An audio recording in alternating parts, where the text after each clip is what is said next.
Здравствуйте, дорогие друзья! Поговорим о кашле. Я Стремаухов Анатолий Анатольевич, врач общей практики. В моей общей врачебной практике кашля много. Пациентов таких много. Я встречаюсь с ними постоянно, а если уж встречаюсь, постараюсь разобраться, а что же, собственно, происходит. Кашель. Кашель – это действительно одна из самых частых жалоб при обращении за медицинской помощью или какой-то консультацией. Кашель тревожит человека, кашель его мучает. Кашель доставляет беспокойство, нужно понимать, что это такое. А это защитная реакция на самом деле, защитная реакция организма, направленная на удаление из дыхательных путей чего бы то ни было, эксудата, пыли, инородных частиц. Мы дышим воздухом, в воздухе всего этого достаточно, и пыли, и частиц, и бактерий, и вирусов. И все это мы вдыхаем. Дыхательная система не стерильна. Так вот, чтобы удалить все это, существует кашель. Кашель – защитная реакция, она может быть рефлекторная, которую мы не можем контролировать, но в ответ какое-то раздражение появляется кашель, и вот он. Или произвольная. Мы контролируем кашель, мы можем вызвать кашель, думаем, а не покашлять ли мне, не откашляться ли в каких-то случаях, и начинаем кашлять. Но в любом варианте это защитная реакция. Но кроме того, это еще и фактор передачи инфекций. Если человек болен, у него инфекция вирусная, бактериальная, он кашляет, то он делится этими вирусами с окружающими. Поэтому обсуждать кашель очень нужно. Но было бы самонадеянно обсуждать все заболевания, которые могут привести к кашлю, выражением которых является кашель. Поэтому сосредоточимся на каких-то вот основных вещах, с моей точки зрения, значимых, такими крупными мазками рассмотрим эту проблему. Кашель бывает разный. Он бывает грудной и не грудной. Так вот, широко. Грудной, респираторный, то есть дыхательная система, или кардиальный, сердечно-сосудистая, и там бывает кашель. Конечно, респираторный мы сталкиваемся чаще. А бывает кашель не грудной. А почему так бывает? А потому что есть кашлевой центр, есть головной мозг, кашлевой центр, есть рецепторы, разбросанные везде. Есть нервус вагус, блуждающий нерв, раздражение окончаний, веточек которого вызывает кашель. И вот тогда появляется при этих всех ситуациях менингиальный кашель, он не грудной, он менингиальный кашель центрального происхождения. Фарингеальный кашель с рецепторов задней стенки глотки. Ушной кашель, ушной. В ухе тоже есть веточка блуждающего нерва. Если она раздражена, допустим, серной пробкой там, еще чем-нибудь, появляется кашель. Кстати, такой кашель очень долго и упорно лечат, думая, что он там грудной, допустим, связанный с каким-то заболеванием дыхательной системы, безуспешно, естественно, лечат. А это ушной кашель, нужно просто разобраться, что происходит в ухе. Иногда просто вымыть серную пробку, кашель прекращается. Об этом нужно помнить, это нужно знать. Абдоминальный кашель по тем же канонам, верхние отделы желудочно-кишечного тракта, пищевод, желудок, место перехода пищевод, желудок, диафрагма, веточка блуждающего нерва, если там какое-то заболевание, раздражение, воспаление, вот вам кашель абдоминального генеза. Тоже кашель, но вызванный другими процессами. И, наконец, кашель психогенный, о котором мы сегодня с вами обязательно поговорим. Вариантов много, все сразу их не рассмотришь. Давайте рассмотрим то, что мы можем себе позволить рассмотреть. Наиболее часто мы встречаемся с кашлем грудным, респираторным. Есть бронхиальное дерево, бронхи, трахея, дыхательные пути. И в этих дыхательных путях есть эпителий. Эпителий дыхательных путей. Там клетки. Бакаловидные клетки вырабатывают слизь для увлажнения дыхательных путей и работы всей системы. А ресничатые клетки, почему ресничатые? Ресничек там много, очень много в одной клетке ресничек. Они совершают колебательные движения по направлению к трахее, от бронхов к трахее и дальше глотки. и вместе со слизью совершают колебательные движения с той слизью, которая находится на их поверхности. Собственно, они это и удаляют, способствуют удалению этой слизи. Колеблются они быстро, 230-260 колебательных движений в минуту. Замах, удар, вот так вот они работают.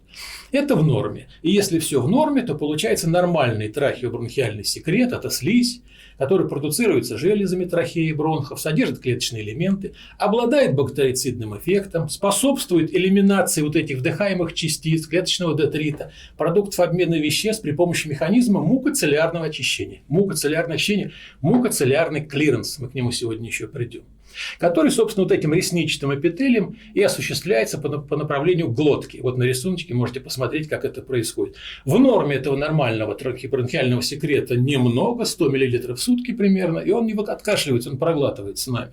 Он образуется, делает свое дело, удаляется, и мы, собственно, сглатываем вместе с слюной. Это в норме. А если не в норме, то это уже называется не трахеобронхиальный секрет, это называется мокрота.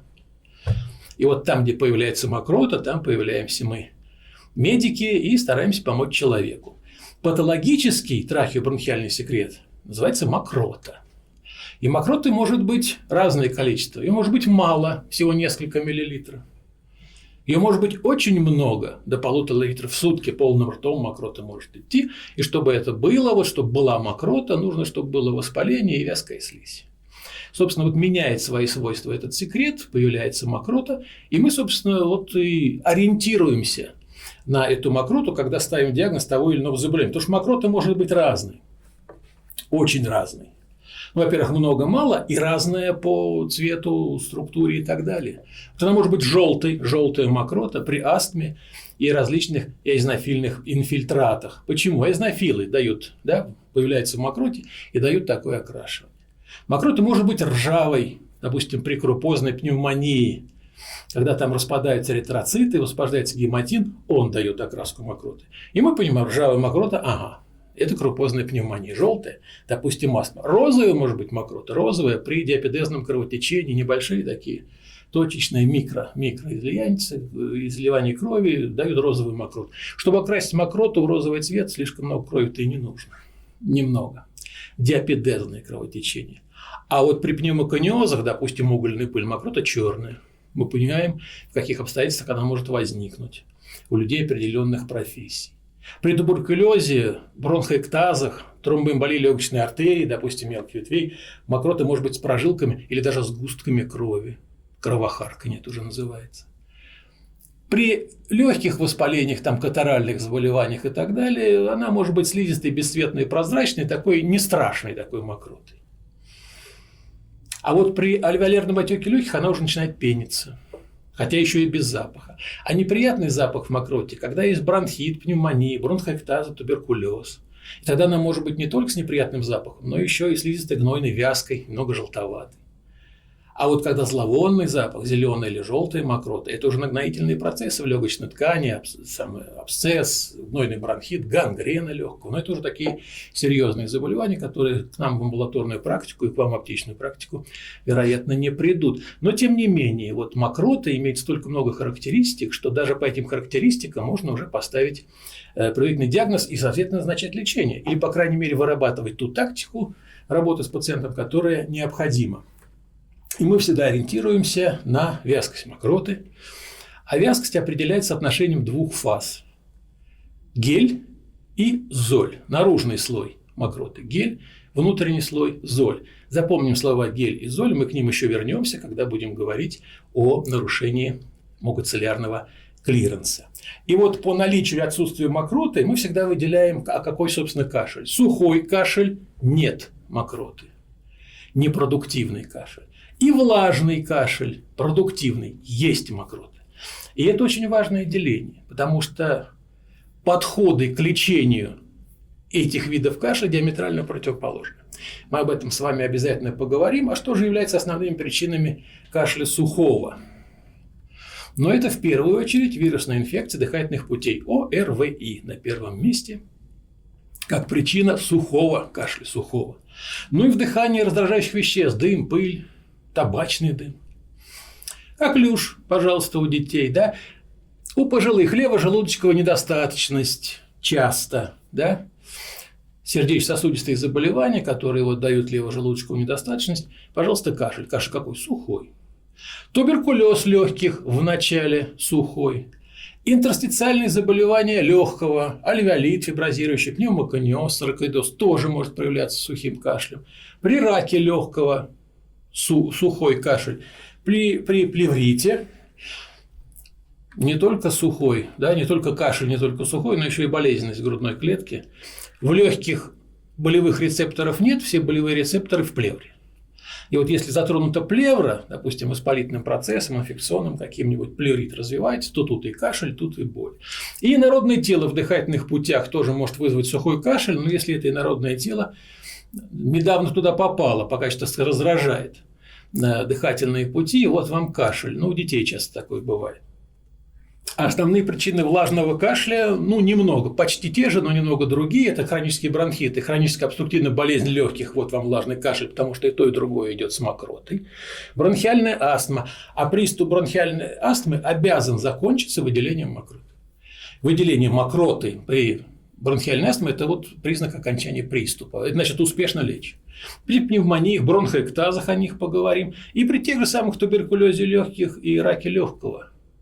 Когда процесс уже зашел далеко, вот тогда может быть уже и влажный кашель, выделение даже с кровохарканьем. Абсцесс легкого и то же самое инородное тело, если оно там длительно находится. Оно уже там есть, оно вызвало воспаление. В ответ на это воспаление секреция слизи, появление воспалительного вот этого эксудата мокроты, и вот вам, пожалуйста, влажный кашель. То есть вот причин-то много для появления и того, и другого кашля.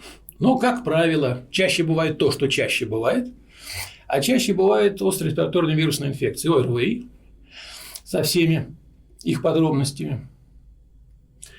Риносинусит.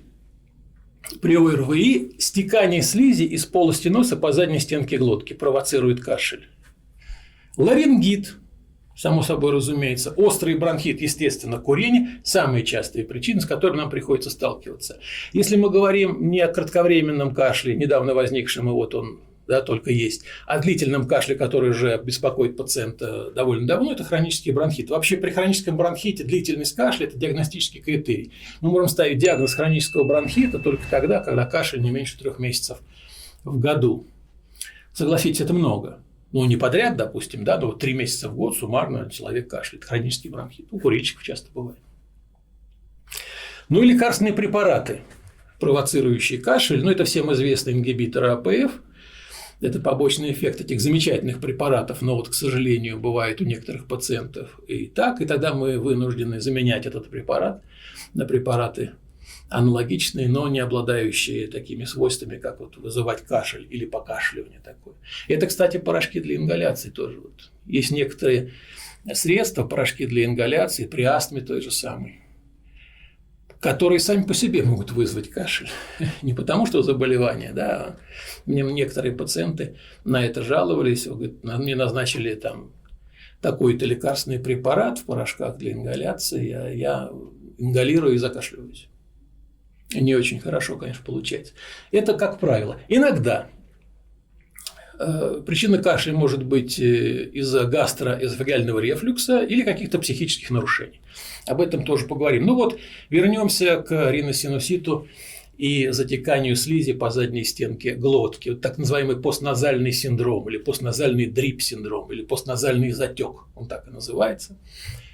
И вот эти выделения жидкие из полости носа, из придаточных пазух в полость носа, а дальше по задней стенке глотки до соответствующего места, которое реагирует на их наличие, да, раздражением, таким рефлекторным кашлем. Вот этот кашель, вызванный постназальным затеком, часто принимают за истинный кашель при бронхолегочных заболеваниях и начинают его лечить. Естественно, безуспешно. И это очень часто происходит. А здесь лечение совершенно другое. Здесь нужно просто высушивать, да, убирать воспаление из полости носа, пазух, высушивать слизистую оболочку полости носа, и вот вам исчез кашель. Но для этого нужно помнить об этом. Ну и кашель при гастроэзофагеальном рефлюксе. Мы понимаем, что вот есть желудок, есть пищевод.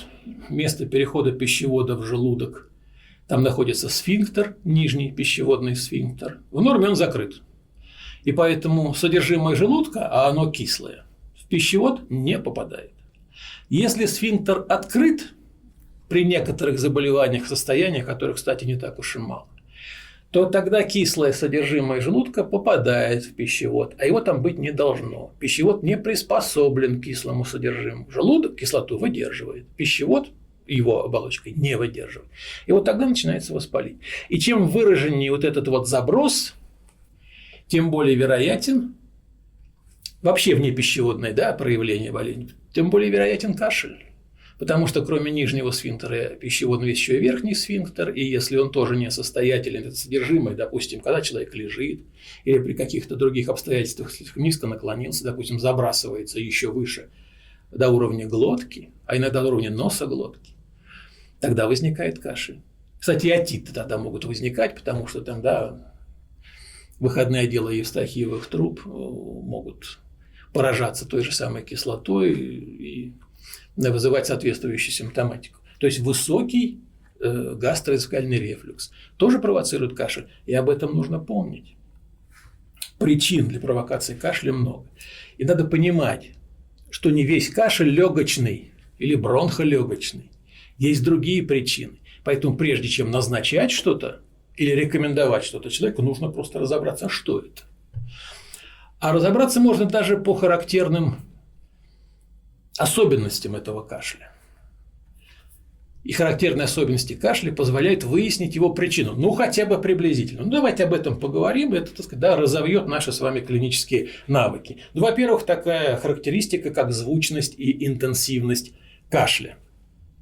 Громкий звучный кашель – это в основном трахеит и бронхит. Ну и какое-то сдавление трахеи. Громкий звучный кашель. Ищем поражение трахеи и крупных бронхов. Грубый лающий кашель, грубый лающий, поражение гортани. Там, где вот этот кашель, напоминающий лай, да, собаки, это поражение гортани, ларингит, круп, допустим. Кашель беззвучный, слабый, но кашель, да, вот такой вот долгий, мучающий больного, вот такой безвольно беззвучный слабенький кашель, рак легкого, рак легкого. Почему? Потому что поражение возвратного гортанного нерва. Опухолью или там метастазом опухоли. При раке легкого такое часто бывает. Приступообразный кашель с репризами, длинными глубокими вздохами, называется реприза, это коклюш. Ну и болезненность бывает при кашле трахеального происхождения. То есть вот такие характеристики кашля наводят нас на диагноз, а соответственно на лечение. По крайней мере на маршрутизацию пациента, куда ему, так сказать, к кому обратиться.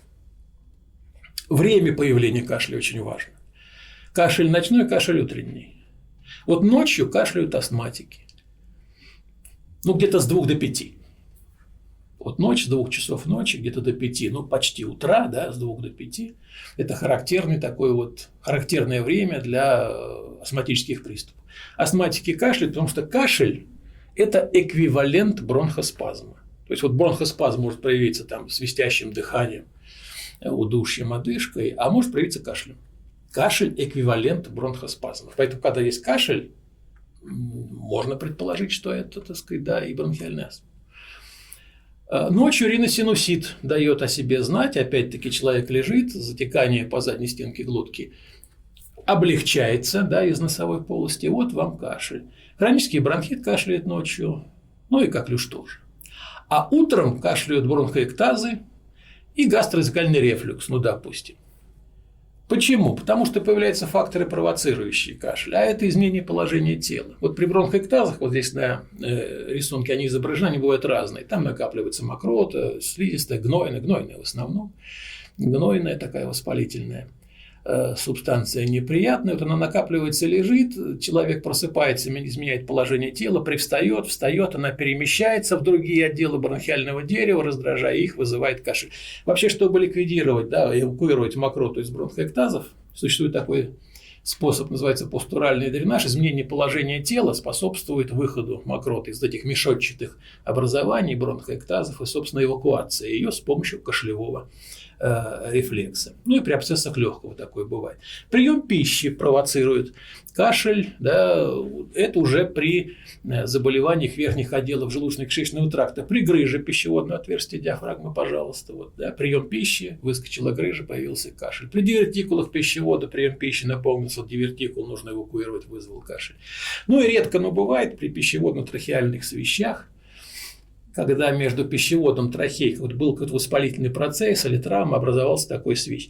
Прием пищи, поступление пищи в пищевод, часть ее может проникнуть в трахею. Как только трахея достигла, эпителий слизистой трахеи реагирует, начинается кашель. Факторы, провоцирующие кашель. Какой фактор провоцирует, можно предположить, а из-за чего возник кашель. Ну и сопутствующие симптомы кашлю. Если кашлю сопутствует свистящее дыхание, мы говорили, да, кашель, бронхоспазм – это бронхиальная астма. А если еще и одышка, то это и астма, и хроническая обструктивная болезнь легких, и левожелудочковая недостаточность. Вот картинка, которую вы видите, это пациентка с бронхиальной астмой, с тяжелым приступом. Она не может лежать, она сидит. Приступ тяжелый, но она сидит, потому что она ляжет и будет еще хуже дышать. Она сидит, уперевшись руками в бедра, фиксируя тем самым плечевой пояс, позволяя дополнительной дыхательной мускулатуре помочь ей дышать.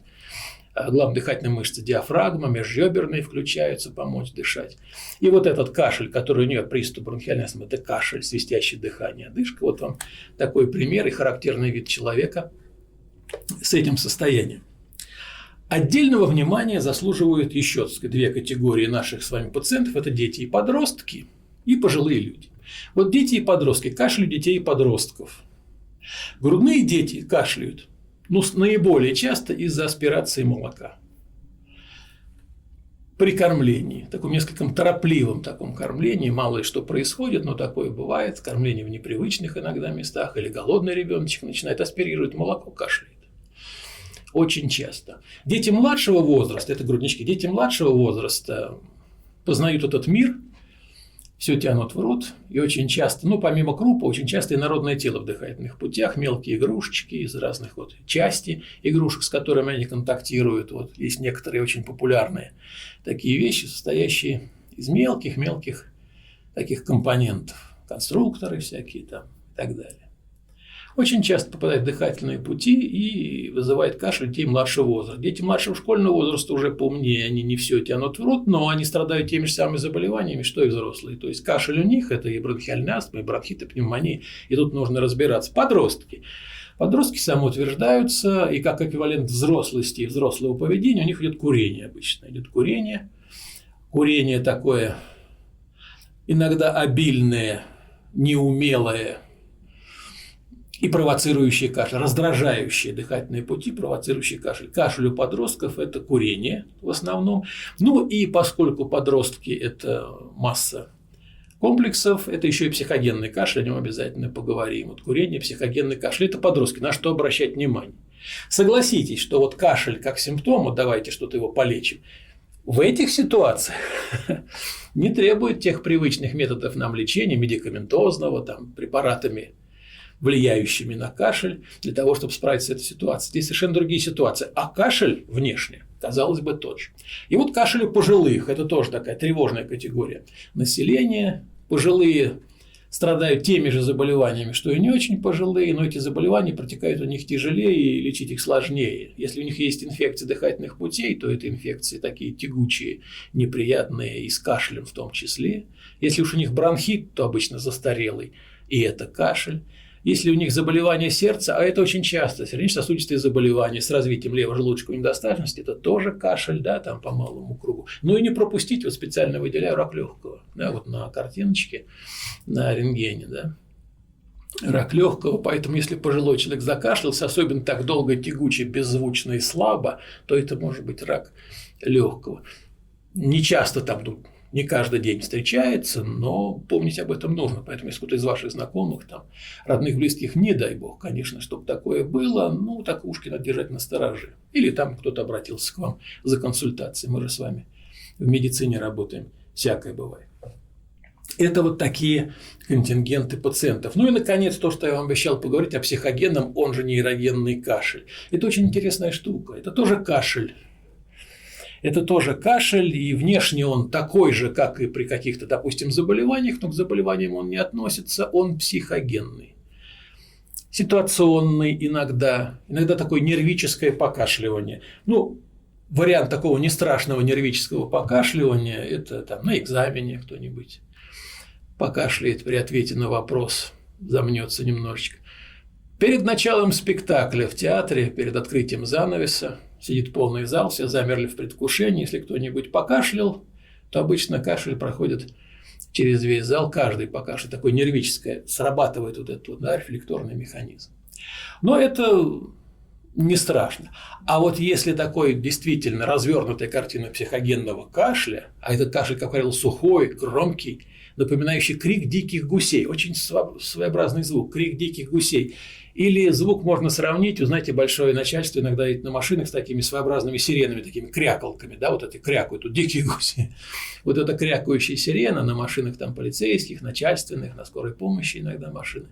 Вот эти вот крякающие звуки, это как раз вот напоминают это психогенный, он же нейрогенный кашель. Когда появляется? Когда есть переутомление, когда есть стресс, когда есть волнение перед каким-то мероприятием или еще чем-нибудь. В общем, когда есть эмоциональная окраска. Потому что при всем этом, когда это есть, активность нервной системы проявляется, выбрасывается адреналин, возбуждается кашлевой центр, и вот вам кашель. Но кашель не органической природы. Вот если была органическая природа, то, допустим, эти пациенты плохо спят. Мы с вами говорили, ночь, утро, да, проявляется кашель. А вот психогенный кашель никого ночью не беспокоит. Все успокаивается, человек спит, все, сон у пациента с психогенным кашлем не нарушается. Поэтому главный вопрос: вы ночью спите, не кашляете? Не, ночью не кашляю, все нормально. А когда вот уже начинается утро, там днем, там на работу прихожу, вот кашлять начинаю. Стоит подумать, не психогенный ли кашель. Но такие пациенты часто наблюдаются у терапевтов, пульмонологов с диагнозами бронхолегочных заболеваний, хронический бронхит, бронхиальная астма, лечение получают по этому поводу, а лечение неэффективно, потому что кашель другой природы. Вот, допустим, психогенный кашель. Еще есть один кашлевой такой синдром, очень интересно, о нем часто забывают, но он есть.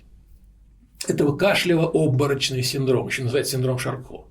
Кашлево-обморочный синдром – это функциональная патология, органики, как правило, нету, непосредственно с органами дыхания, с повреждением их, да, заболеванием не связано, но представляет собой достаточно такую яркую клиническую картину.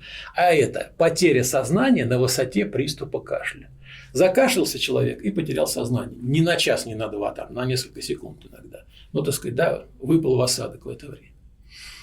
И важную роль здесь играет, опять-таки, стимуляция рецепторной системы, блуждающий нерв, каротидный синус. Много формаций, в основном, так сказать, да, в центральной нервной системе, которые за это могут быть ответственны. Но что характерно? Как правило, люди вот с этим видом кашля – это мужчины старше 40 лет, курильщики с ожирением.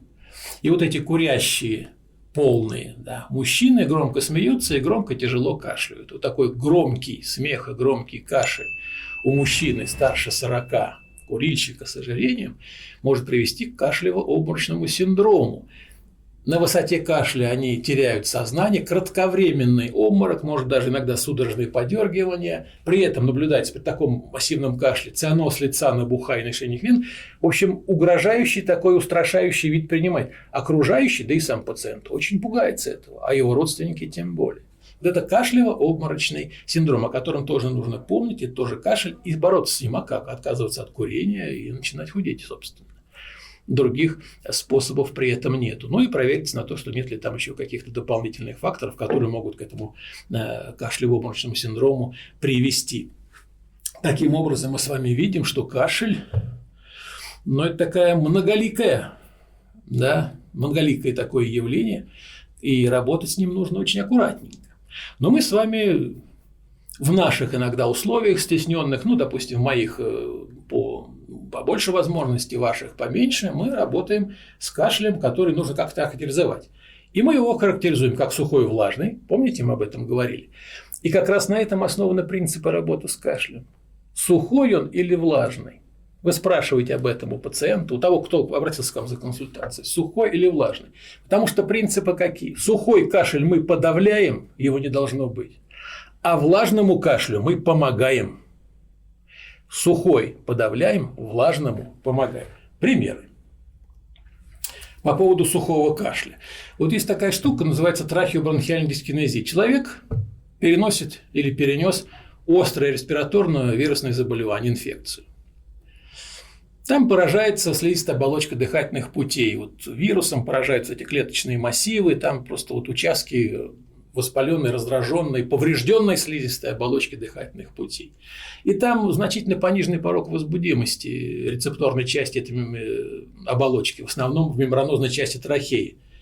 Трахея представлена хрящевыми полукольцами, такой мембранозной частью, которая с той стороны переникает пищевод. Вот эта мембранозная часть поражается, и ее воспаление, ее колебания при дыхании и кашле издает такой характерный, несколько дребезжащий такой звук.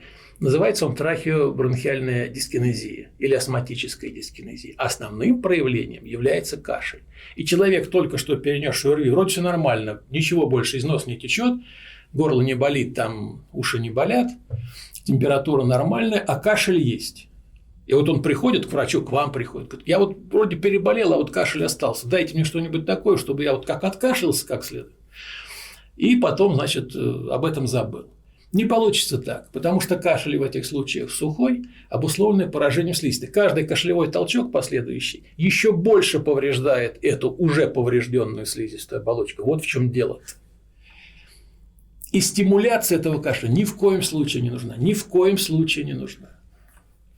Потому что кашель затянется надолго и приведет к не очень не фатальным, но нехорошим последствиям. А самым частым, и вот я тут подчеркиваю, посмотрите, да, самым частым и ошибочным решением является рекомендация назначения таким пациентам отхаркивающих препаратов вместо противокашлевых. Вот этот кашель нужно подавлять. Как? Да по-разному можно подавлять этот кашель. Вот при сухом кашле глоточного или трахеального происхождения даже дыхательные упражнения на подавление кашлевого позыва уже очень хороши. Короткий вдох, задержка дыхания 8-10 секунд с легким натуживанием таким. И так несколько раз повторяется до исчезновения позыва. И вот уже без медикаментов этот позыв подавили. И вы даете возможность слизистой, хотя бы восстановиться. Не раскашливаете ее еще раз. Ну, а если это не получается, или получается не всегда, а это нужно использовать, то противокашлевые средства в режиме постоянного использования, вот бутумират, допустим, да, бутумират в виде капель для детей, в виде сиропа для детей взрослых, в разных дозировках, там мерные колпачки, пожалуйста, употребляйте для того, чтобы этот кашель подавить. Вот сухой кашель нужно подавлять. Влажный кашель. Хроническая обструктивная болезнь легких, например, вот как у этой пациентки, пожилая, очень милая женщина, в раннем детстве получила травму позвоночника, упала. Перенесла несколько операций, удаление нескольких ребер, резекцию лопатки. И вот такая деформация грудной клетки. Согласитесь, вот легочные поля, вот это вот легкие, да, не очень деформированные, а легкие плохо дышат. А у нее достаточно тяжелая хроническая обструктивная болезнь легких, при которых вот в этих вот плохо дышащих легких, плохо очищаемом бронхиальном дереве скапливается большое количество вязкого секрета, который нужно эвакуировать. И вот тут мы возвращаемся к самому золю и гелю, о которых говорили. Ведущую роль в этом играет нарушение мукоциллярного транспорта. Почему? Потому что уменьшается фаза золя и утолщается фаза геля. Золь-фаза уменьшается, гель-фаза увеличивается, мукоциллярный транспорт просто замедляется или останавливается, и все те компоненты слизи, которые находятся, а это и пыль, а это и микробы, любые другие какие-то вещества, должны эвакуироваться, этого не происходит. Подключаются медиаторы воспаления, вот вам выраженное воспаление в бронхиальном дереве, вот вам бронхит, и вот вам хроническая обструктивная болезнь легких. Удалять надо. А почему золь и гель влияют так на это обстоятельство? Потому что золь – это секрет желез, трансудат, межклеточная жидкость, напоминает по вязкости плазму и содержит массу биологически активных веществ, которые там нужны. Но именно в этом слое, в золе, реснички мерцательного эпителия совершают свои колебательные движения. Замах, удар, замах, удар, замах, удар. Очень часто. Вот он продвигает это все. И передает эту кинетическую энергию, вот этот замах, удар, наружному слою трахеобронхиального секрета. А наружный слой – это гель. Он более вязкий, в нем много всяких компонентов. нужных для защиты организма. Это гликопротеины, альбумин, лизоцим, антитрипсин, сурфактанты, иммуноглобулина и так далее. И вот перемещение геля, в котором вот эти вот и комочки слизи, осевшие микроорганизмы, чужеродные частицы нужно эвакуировать, во-первых, чтобы золь-фаза хорошо работала, а во-вторых, чтобы гель-фаза была настолько нужной консистенции, чтобы ее можно было эвакуировать, так сказать, по направлению глотки, а потом откашлять, выплюнуть и так далее. А это становится только возможным после разрыва поперечных дисульфидных связей между находящимися там гликопротеидами. Вот так это выглядит. Вот дисульфидные связи, вот гликопротеиды с дисульфидными связями, вот они разорваны. Разрыв дисульфидных мостиков. Чтобы это произошло, нужно порекомендовать определенный лекарственный препарат, потому что без этого вот эта вязкая субстанция, она просто не выйдет. И там будет развиваться патологический процесс. А таких препаратов мы знаем с вами много. Это мукоактивные препараты. Мукоактивные препараты, одни действуют преимущественно на гель-слой, другие преимущественно на золь-слой. Некоторые препараты стимулируют мукоцеллярный клиренс, очищение. Мы эти препараты знаем. Это муколитики, мукокинетики, мукорегуляторы. Мы любим муколитики, допустим, ацетилцистеин или эрдостеин. Мы любим мукокинетики, бромгексин или амбраксол. Часто их рекомендуем. Мы любим мукорегуляторы, карбоцистеин и так далее. Давайте об этом немножечко поговорим. Тем более, что эта тема мне, так сказать, очень близка.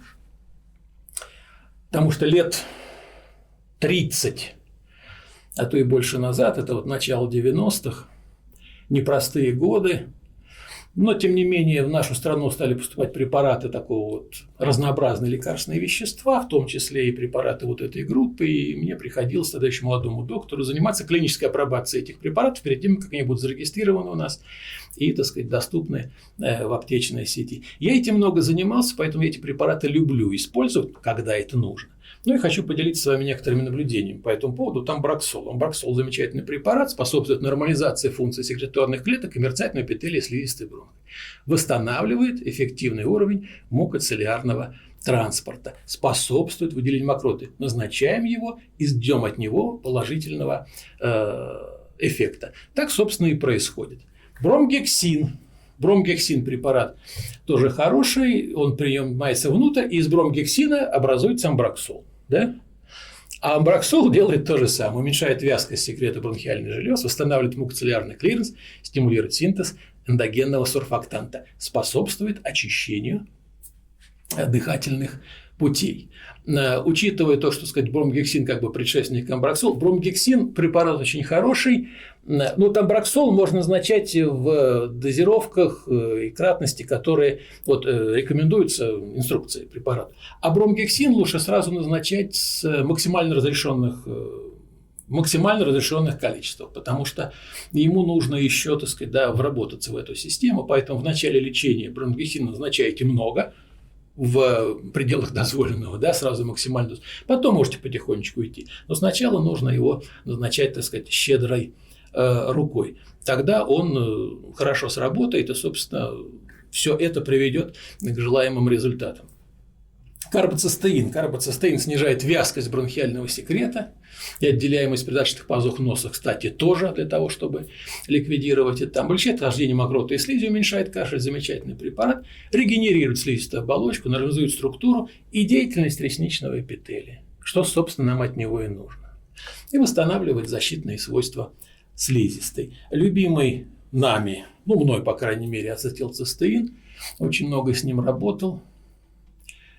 Что хочу о нем сказать? Вот именно этот препарат вот ему подобные, как раз разрывает те самые дисульфидные связи. Рвут вот эти дисульфидные мостики, облегчая, да, восстанавливая вот нормальную текучесть вот этой слизи, облегчая отхождение мокроты, уменьшает вязкость слизи. Чем он хорош еще? Я вот в своей жизни много занимался свободно-радикальными процессами, и там и в кандидатской, и в докторской, и еще. Действительно, при любом повреждении, воспалении, вот это окислительный стресс, активация, да, выход свободных радикалов с повреждением клеток, клеточных структур и так далее. То есть это мощное, так сказать, явление. Так вот, ацетилцистеин, помимо всего прочего, еще и защищает клетки от повреждающего действия свободных радикалов. Почему? Он проникает внутрь клетки, через ряд превращений он становится глютатионом. Синтезируется глютатион, а это уже высокоактивный пептид, антиоксидант, цитопротектор, защищающий клетки, который, собственно, вот эти свободные радикалы и токсины устраняет. Это очень немаловажное обстоятельство при лечении многих бронхолегочных заболеваний, бронхиты, астмы и так далее, которые тоже проявляются вот таким кашлем. Поэтому вот эта линейка препаратов будет, достаточно, так сказать, да, во-первых, востребована пациентом, во-вторых, осмысленно вами, что за этим действительно стоят очень неплохие клинические результаты. Но если уж пациент приходит к вам за консультацией и говорит некоторые вещи, которые могут вызвать тревогу, существует система таких красных флагов. И вы рекомендуете пациенту обратиться к врачу в медицинское учреждение, к врачу, если длительность кашля больше недели. Вот если только закашлялся, ладно. А если уже недели и больше, то это уже не очень хорошо. Уточни-ка у врача, что это такое. Кашель, допустим, у человека интенсивный, с продолжительными приступами. Вот закашлялся и долго не может остановиться. Долго-долго. Выматывающий такой кашель. Обратитесь к врачу, говорите вы ему. Если кашель сопровождается одышкой или удушьем, тогда нужно думать, что это там и сердечно-сосудистые заболевания, и хроническая обструктивная болезнь легких, и бронхиальная астма, а ее много разных видов, это тоже может быть. Естественно, если у пациента имеется лихорадка, повышенная температура, да не первый день, тогда к врачу по поводу и этой температуры лихорадки, и этого кашля. Если отмечается выраженная слабость и похудание, нет ли там тревожных заболеваний, опухолей всяких злокачественных, не приведи Господь, но все-таки. Изменился ли голос? Голос может измениться из-за банального ларингита, а может измениться из-за нарушения иннервации гортанного нерва в результате тех же самых опухолей. Если пациент говорит, отходит мокрота, но ее очень много. Просто вот раньше плевочек такой, да, был какой-то, кашлял, сплевывал. А сейчас прямо много идет. Да еще и самочувствие не очень. Не бронхоэктаза ли, допустим. Тогда тоже обратиться к врачу. Но если в мокроте кровь, точно. В мокроте, кстати, может быть кровь. И в слюне, кстати, тоже может быть кровь. Вы вспомните те самые ситуации еще у нас в памяти с новой коронавирусной инфекцией COVID-19. Одним из основных проявлений этой инфекции был кашель. Долгий, мучительный, надсадный, сухой. Но он был такой вот мучительный, что сосудики некоторые в верхних отделах рвались и давали вот эту слюну, которую все-таки сплевывал пациент. Такие вот прожилки крови. И мне говорю, ой, слушайте, смотрите, кровь в мокроте. Во-первых, не в мокроте, а в слюне. И вот это, кстати, тот самый случай, когда кашель нужно подавлять, а не стимулировать. Это к вопросу о сухом кашле, который нужно всегда подавлять. И в слюне, в том, что сплевывает человек, ему кажется, что это мокрота, но на самом деле это слюна, там прожилки крови. Очень много таких пациентов было у меня, и я успокаивал пациента, во-первых, что это надо подавить кашель, вылечить основное заболевание, естественно, подавить кашель, и это все пройдет. Но вы в ваших условиях должны все-таки рекомендовать обратиться к врачу, не если в кровь выделяется, то уже, так сказать, да, это уже выходит из зоны вашей ответственности, и нужно обратиться к медицинскому работнику. Подводя итог, кашля много, кашель разный. Кашель зависит от того, в результате чего он возник, и лечение кашля от этого же зависит. В любом случае, лечение кашля – это не лечение симптома, это лечение заболевания, которое вызвало кашель. А лечение заболеваний может достигаться разными путями. И мы с вами перечислили много разных заболеваний, каждому из которых нужно подходить индивидуально. На чем мы сделали акцент? На сухом и влажном кашле. Сухой подавляем, влажного помогаем. Сказали, как можно подавить, сказали, как можно помочь. Если сегодняшняя наша беседа будет вам полезна, я буду очень рад, уважаемые коллеги. Спасибо, до новых встреч.